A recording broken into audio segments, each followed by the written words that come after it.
तो वैष्णव हैं, वो सुनना चाहेंगे आपकी क्या कहते हैं।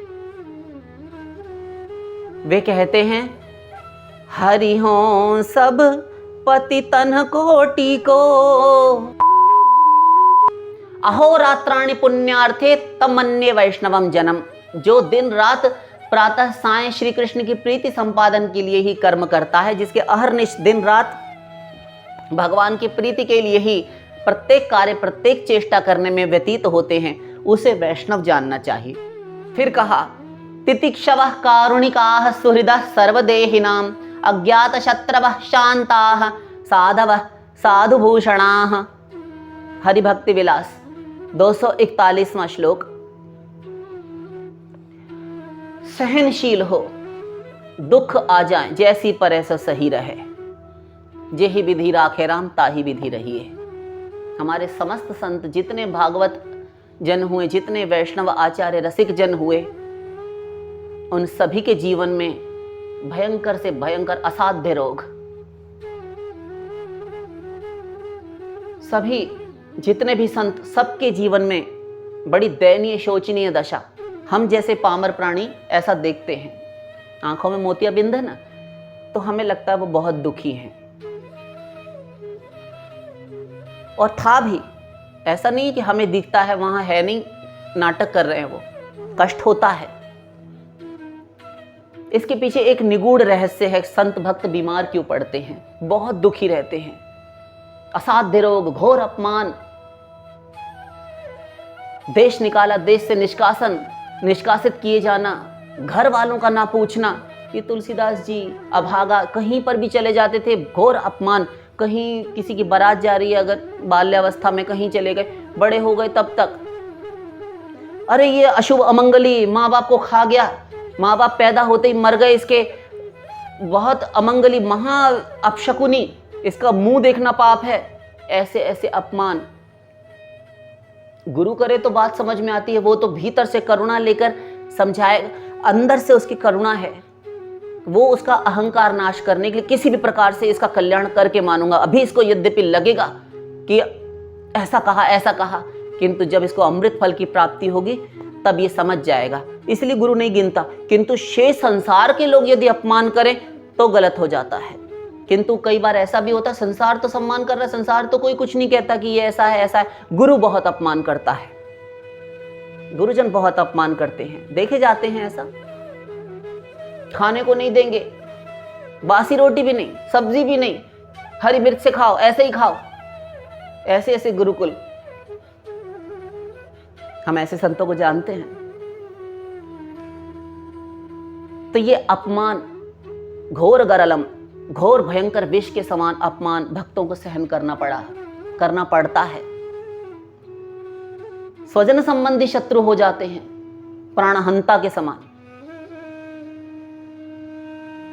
किंतु तितिक्षवः, वो बहुत सहनशील होता है, करुण दयालु, कारुणिका, करुण होता है, दयालु होता है, सहृदय होता है, उसका हृदय पिघल जाता है। वो स्वयं कष्ट पर कष्ट, दुख पर दुख सहता रहता है, किंतु भीतर उसकी एक वात्सल्यता, एक ममता उमड़ती है। भागवत जी में भी श्री कृष्ण पीछे नहीं रहे, उद्धव जी से कहते हैं, मेरा भक्त करुणा की मूर्ति होता है। श्रीमद् भगवत गीता में अर्जुन से भी कहते हैं, मैत्रः सुहृदम सर्वभूतानां मैत्रः करुण एव च, करुण होता है। ये करुण शब्द भगवान ने बहुत बार सभी शास्त्रों में प्रयोग किया है। इसका अर्थ भक्त के भीतर करुणा कूट कूट कर भरी है। तो हम पहले समझ लें, यदि हम कृष्ण भक्ति में, भगवत भक्ति के पथ पर अग्रसर होना चाहते हैं, तो प्रथम चरण बढ़ाने से पहले ये देख लें कि हमारे भीतर प्राणी मात्र के प्रति करुणा, दया है कि नहीं। यदि नहीं तो तुम घर में रहकर पहले भजन करो, जब तक प्राणी मात्र का कल्याण तुम्हारे हृदय में ना आ जाए, भावना ना आ जाए। करुण होना पड़ेगा, अपना नुकसान सहकर भी दूसरे पर कृपा दृष्टि बरसाए रखना, कृपा बनाए रखना। साधारण प्राणी को तो मर्मांतक वेदना होती है, जैसे महावेदना, कैसे सहन कर सकते हैं, हमसे नहीं होता, किंतु वे भक्त निभा ले जाते हैं। वे भगवान की ओर देखते हैं, वे स्वयं की ओर देखते हैं। कारुणिका, करुणाशील होते हैं, दयालु होते हैं, सबके प्रति सुहृद होते हैं। सुहृद जिनका हृदय सबके प्रति अच्छी भावना से ओतप्रोत है। भला चाहने वाले दूसरों का, उसे सुहृद कहते हैं, वेल विशर्स कहते हैं ना। क्या कहते हैं? वेल विशर्स, अच्छी कामना करने वाले, शुभ चिंतक, हितैषी। अजात शत्रवः, जिसका कोई शत्रु नहीं जन्मा। धर्मराज युधिष्ठिर, पांडवों में बड़े भैया युधिष्ठिर, उनको नाम बहुत उनका पॉपुलर है, अजात शत्रु था नाम उनका कोई शत्रु नहीं था। अजी ऐसे कैसे, इतना बड़ा भारी युद्ध हो गया, आप कहते हैं शत्रु ही नहीं। उनकी दृष्टि में कोई शत्रु नहीं था, ये अर्थ है। आप कुछ और मत समझ लीजिएगा। सारा संसार दल का दल बांधकर शत्रु हो जाए, वह शत्रु नहीं मानता। यह है अर्थ अजात शत्रवः। अजात शत्रु, उसके हृदय में किसी के प्रति शत्रु भाव नहीं कि ये मेरा शत्रु है। लोग समझा करें,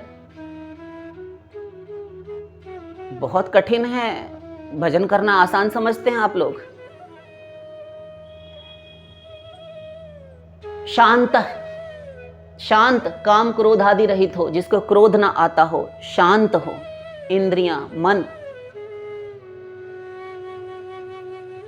उच्छृंखल ना हो, आवारा की तरह से। अब यहां क्रोध का अर्थ मुंडे मुंडे बतिर्भिन्नम, अलग अलग प्रकार के लोग हैं, उनके जो मस्तिष्क हैं सब में अलग अलग प्रकार का विचार आएगा कि तब तो कोई क्रोध करना ही नहीं चाहिए।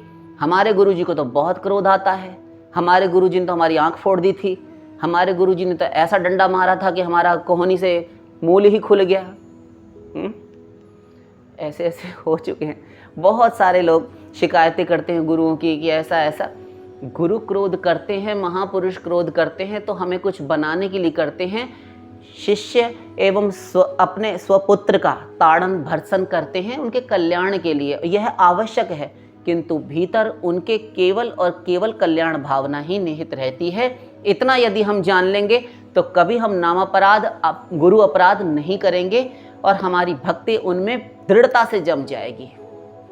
और एक समय ऐसा आ जाता है कि केवल कृपा ही कृपा दिखती है, फिर ताड़न भर्त्सन समाप्त हो जाता है। अब बिल्कुल वात्सल्य भाव से बात करते हैं गुरु। जब तक दोष दिखते हैं गुरु को, वह आलोचना, निंदा इत्यादि भर्त्सन ताड़न ये करते रहेंगे। दोष गिना गिना के तुम्हें समाप्त कर देंगे वे। लेकिन हमें भी सुधरना आना चाहिए। ऐसा नहीं कि वे बताते ही जाएं और एक कल्प तक बोला करें हम वैसे के वैसे ही। ऐसा नहीं होना चाहिए।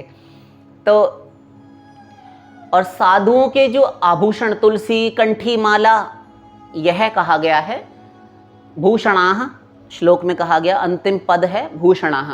ये भूषण का अर्थ है उनके आभूषण ये होते हैं कि तुलसी, कंठी माला, आवरण, आभूषण, तुलसी के ही बाजूबंद, कुंडल इत्यादि धारण करने वाले, तिलक, माला, और साथ साथ ये तो हुए बाह्य, किंतु भीतर हृदय में, आत्मा में दैन्य, सहज दैन्य होता है प्रत्येक वैष्णव की।